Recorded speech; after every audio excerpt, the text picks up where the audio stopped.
Breaking news across South Africa, a single closed-door engagement has shattered 3 decades of political dogma, triggering an immediate seismic crisis in the halls of power. Over 60% of the nation's municipal infrastructure has collapsed into ruin, abandoning 40 million citizens to darkness, dry taps, and uncontrolled lawlessness. Yet while ordinary families suffer, entrenched political elites demand perpetual racial hostility, exploiting historic trauma merely to protect their decaying authority. That illusion has now fractured. In the historic defiance that has left Julius Malema furious and the radical establishment in disarray, Jacinta Ngobese-Zuma and the civic movement, March have sat down directly with Kallie Kriel and AfriForum to forge self-reliant community solutions outside state control. This is not compromise. This is an unapologetic revolt against state failure. If power changes hands, but not structure, has anything really changed? Do not look away. What you are witnessing is a historic reckoning that the political establishment cannot contain. If you believe in fearless reporting, raw accountability, and sovereign dignity, hit the like button. Share your voice in the comments and subscribe to South African Dynamics immediately to stay ahead of history in the making. Across South Africa today, the reality of municipal governance is no longer a matter of administrative debate, but an undeniable collapse of institutional capability. Independent audits and public records reveal that more than 60% of the nation's local municipalities are currently classified in acute operational distress, leaving over 40 million citizens stranded in towns where sewage overflows into unpaved streets, clean drinking water runs dry for consecutive weeks, and power substations fall into chronic disrepair. For 32 years, the prevailing political orthodoxy promised that centralized state authority would deliver modern public infrastructure and economic parity. Instead, the bureaucratic machinery has ground to an exhausting halt under the weight of patronage networks, fiscal mismanagement, and institutional decay. In the sprawling townships of Gauteng, the rural hinterlands of Limpopo, and the decaying industrial belts of the Free State, ordinary working families have discovered that casting a periodic ballot has not secured functional roads, operational clinics, or safe neighborhoods. It was against this grim backdrop of state abandonment that a profound civic realignment occurred. Jacinta Ngobese-Zuma, the outspoken leader of the grassroots organization March, recognized that waiting for state rescue was a strategy of despair. Leading a movement originally formed to address the severe social pressures of unmanaged migration, urban decay, and community safety, she made a historic, strategic calculation rather than appealing to deaf parliamentary benches. Civic movements must master the practical mechanics of communal survival. This realization led her delegation directly to the headquarters of AfriForum, South Africa's largest Afrikaner civil rights organization, led by its Chief Executive Officer Kallie Kriel and Intercultural Relations Director Berend Uys. The encounter was unprecedented in modern South African political dynamics. Over the past 2 decades, AfriForum had built an extraordinary network of more than 300,000 contributing member households, funding independent vocational colleges, private technical training institutes, neighborhood security patrols, and high-impact legal prosecution units that operate completely outside government budgets. While mainstream political parties continued to frame civic relations through the rigid lens of past hostilities, Jacinta Ngobese-Zuma and Kallie Kriel sat down together at the table. This table was not an altar of ideological surrender, but an instrument of pragmatic collaboration. Their mission was specific to study how AfriForum successfully mobilizes private community capital, establishes autonomous social infrastructure, and prosecutes municipal corruption through the courts, and to adapt those exact capabilities for black grassroots communities under the emerging South Africa First Forum. During their formal bilateral discussions, the two movements identified decisive areas for practical cooperation within the framework of constitutional law. They established a joint working committee focused on mother tongue education, local agricultural initiatives, lawful community policing, and joint legal interventions against failing state departments. Both delegations affirmed that while their historical journeys and cultural identities remain distinct, their shared interest in clean water, safe streets, and accountable governance is identical. They chose to replace perpetual victimhood with civic self-reliance, insisting that ordinary citizens must use their own hands to construct the future that government failed to provide. Yet the moment this collaborative working group was announced, it struck at the very heart of South Africa's political establishment. By proving that black and white civic leaders could bypass the ruling class to solve real crises together, the meeting threatened to destroy the lucrative business of racial division. Far from being celebrated as an act of courageous reconciliation, this practical dialogue set off an immediate roaring panic inside parliamentary factions, igniting an explosive fury from radical leftist politicians who suddenly saw their political monopoly beginning to crumble. The public unveiling of the collaborative accord between March and AfriForum immediately triggered an explosive ideological backlash from South Africa's radical political factions. Within hours of the joint announcement, social media feeds, television broadcast panels, and political rally stages transformed into arenas of raw theatrical outrage. At the epicenter of this political earthquake stood the economic freedom fighters and their commander-in-chief Julius Malema.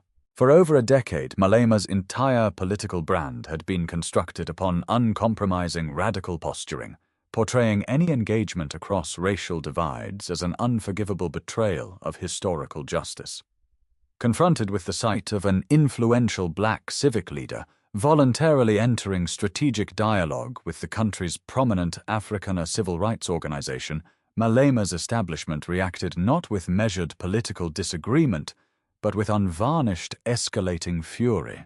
The denunciations erupted across every available media platform with ferocious intensity. Radical commentators and rival political figures, including aspiring municipal candidates in the metropolitan center of Johannesburg, launched scathing public assaults against Jacinta Ngobese-Zuma. They invoked the painful historical legacy of the 1913 Natives Land Act and the bitter memory of statutory segregation to argue that dialogue between historical adversaries was fundamentally illegitimate. Their argument was uncompromising. Under no circumstances should a black grassroots movement seek practical working relationships with institutions representing the Afrikaner minority, regardless of how desperate township communities were for functioning infrastructure, technical education, or basic public safety. To the hard left, ideological purity was paramount, even if that purity meant leaving millions of impoverished citizens without water, electricity, or effective protection against rampant criminal syndicates.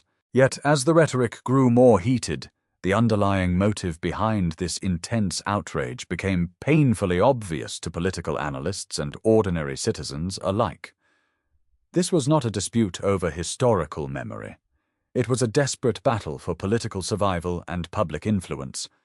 For years, entrenched political elites had cultivated and maintained absolute control over the electorate by presenting themselves as the sole legitimate custodians of popular grievance, by continuously stoking racial grievances and positioning themselves as the only barrier against historical adversaries.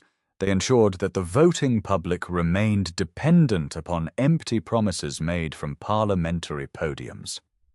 When March chose to bypass party structures and negotiate pragmatic solutions for local communities directly, that entire monopoly collapsed. Furthermore, the animosity between the economic freedom fighters and AfriForum was deeply personal and rooted in a relentless history of courtroom combat. For years, AfriForum's private prosecution unit had systematically challenged Malema through the judicial system, pursuing civil suits and criminal complaints that stripped away the aura of political untouchability. In the courts of law, where populist rhetoric carried no evidentiary weight, the legal challenges forced parliamentary figures to face the cold reality of constitutional limits. What the public witnessed was not a principled ideological stand, but the bitter frustration of a political movement that had repeatedly lost in the courtroom and now feared losing its grip on the street. The nation was forced to recognize a fundamental standard, not reform, not rhetoric, accountability. The fierce condemnation directed at Jacinta and Ngobese-Zuma ultimately unmasked the growing chasm between working-class reality and parliamentary theatre. While ordinary people in neglected townships were desperate for potable water, restored roads, and secure neighborhoods, career politicians insisted on fighting historical battles that delivered neither food nor security to the table. By treating an administrative partnership for community development as an act of treason, the radical establishment revealed that their primary allegiance was not to the welfare of the people, but to the preservation of their own political power. Yet as the fury mounted, a far more devastating revelation was about to surface regarding the moral authority of those claiming the moral high ground. The immediate consequence of this historic engagement extends far beyond parliamentary debate, marking a profound shift in the political consciousness of the South African electorate.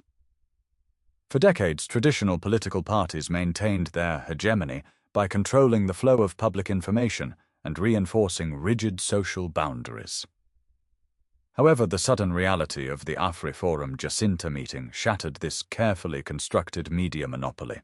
By demonstrating that autonomous civic organizations could sit together to resolve structural failures without state sanction, this dialogue exposed an undeniable truth. The political class is no longer the sole arbiter of civic cooperation.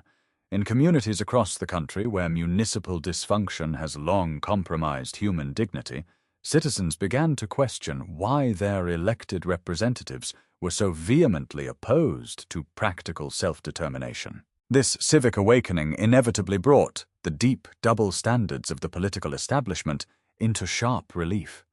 While radical party leaders sought to present themselves as uncompromising guardians of public morality, public scrutiny swiftly turned back toward their own compromised records. The electorate could not ignore the profound contradiction between fiery parliamentary speeches condemning racial dialogue and the private realities of party leadership, where political operations had frequently been associated with controversial patronage networks and shadowy financial benefactors. When party figures demanded ideological purity from ordinary citizens while evading serious scrutiny over their own ethical compromises, their moral authority collapsed. The public began to recognize that political opposition to civic collaboration was not driven by principle, but by a desperate instinct to avoid scrutiny and protect systemic impunity. At the same time, this confrontation accelerated a monumental decentralization of the national media landscape. For years, the political establishment relied on official press conferences and state broadcasts to dictate the national agenda. Today, that monopoly has been broken by the rapid growth of independent digital podcasts, grassroots community broadcasts, and unfiltered civic platforms. Millions of South Africans, particularly young workers and disillusioned elders, are turning away from scripted political messaging in favor of candid, long-form discussions that address real-world governance. When political leaders attempted to intimidate independent broadcasters and called for statutory regulation over digital commentary, it only confirmed their growing anxiety. They understood that when citizens have direct access to unfiltered truth, the power of political rhetoric rapidly evaporates. Take a moment in the comments below to share where you are watching from, whether from across the United States, the African diaspora, or any corner of the globe. South African Dynamics extends our deepest gratitude to every viewer, wishing you unwavering strength, profound dignity and clarity on the journey ahead. Let the comment section stand as a testament to global community and mutual respect. What is unfolding is a decisive reconfiguration of civic responsibility across South Africa.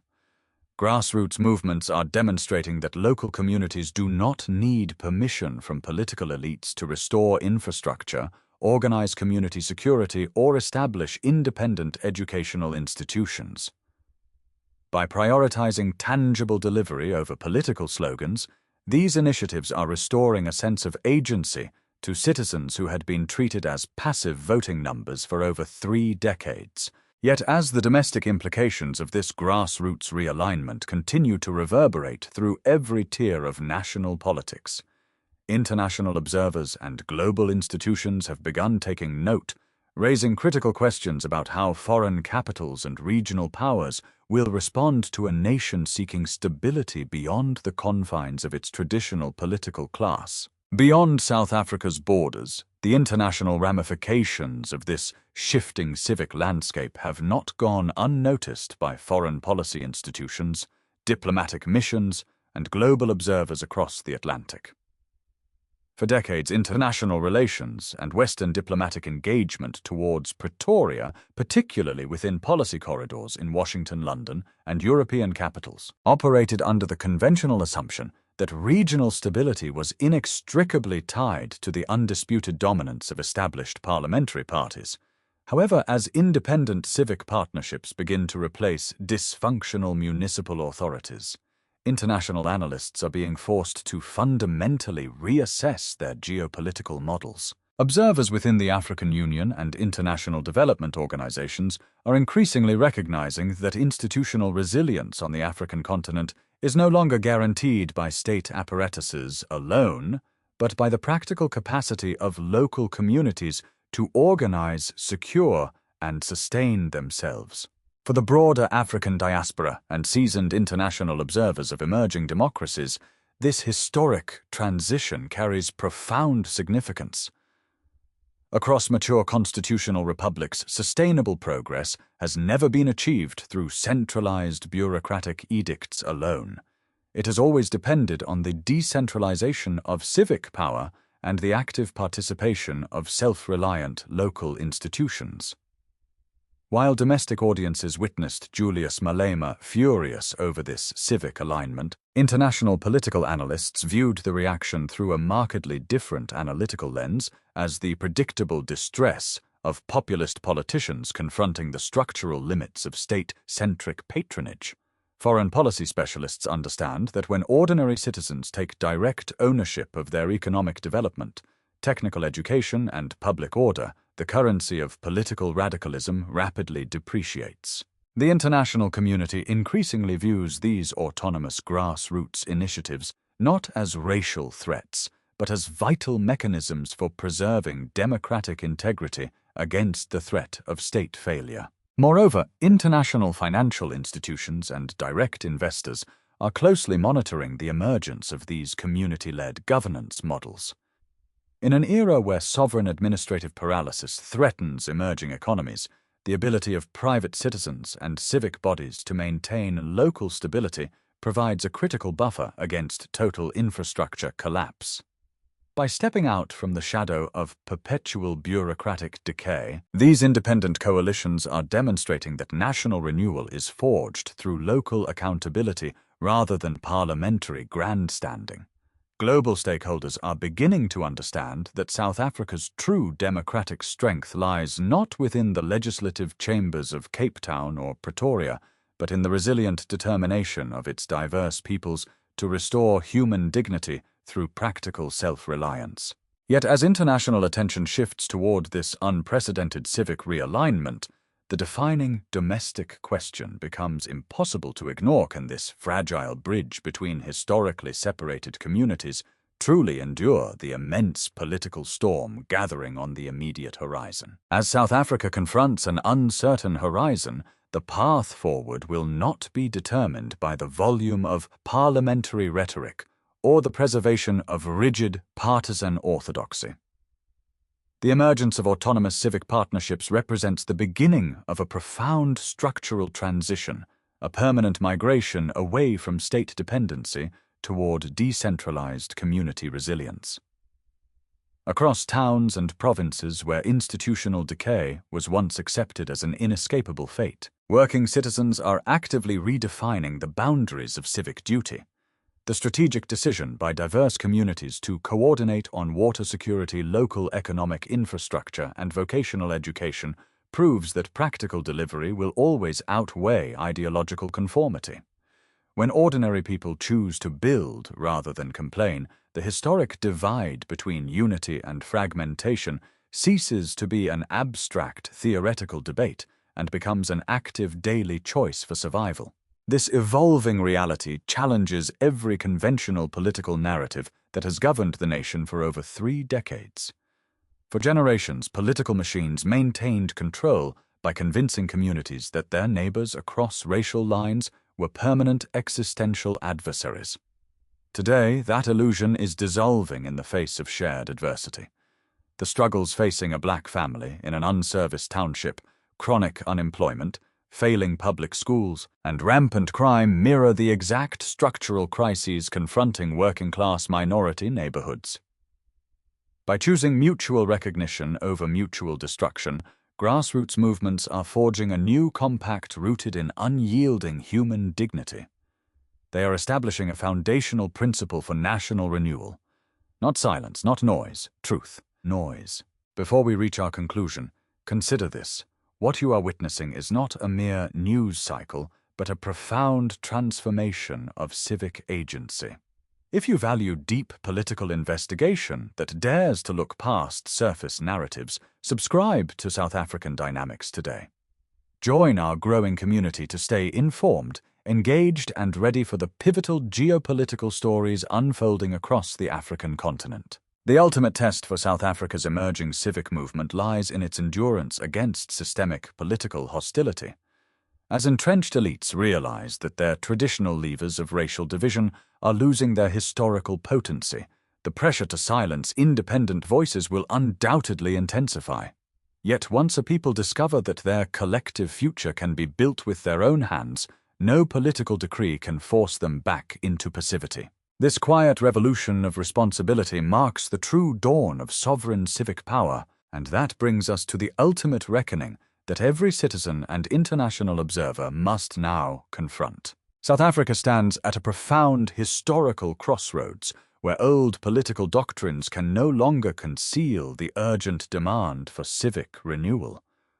For over 3 decades, the promise of liberation remained tethered to the pronouncements of party leaders, while the basic foundations of daily life, water, infrastructure, safety, and economic self-determination deteriorated under systemic neglect.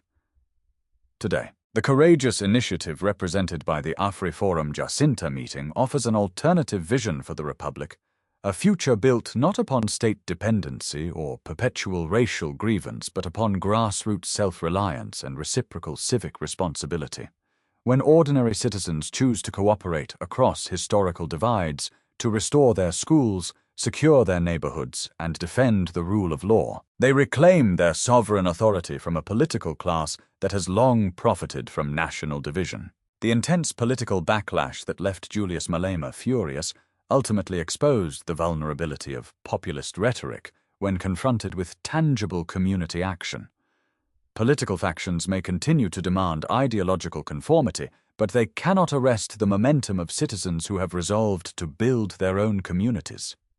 The enduring significance of the AfriForum Jacinta Meeting lies in its unshakable proof that practical solidarity is stronger than manufactured fear. Real progress does not require erasing history, nor does it require surrendering cultural identity. It requires confronting shared crises with pragmatic honesty and unyielding human dignity. As the African continent watches this pivotal transformation unfold, the defining choice before the South African people is whether to remain prisoners of partisan division or architects of communal self-determination. If a nation has the vote, but not the voice, is it truly a democracy? The answer is no longer being decided in the halls of Parliament, but in the collective determination of communities standing together to secure their future.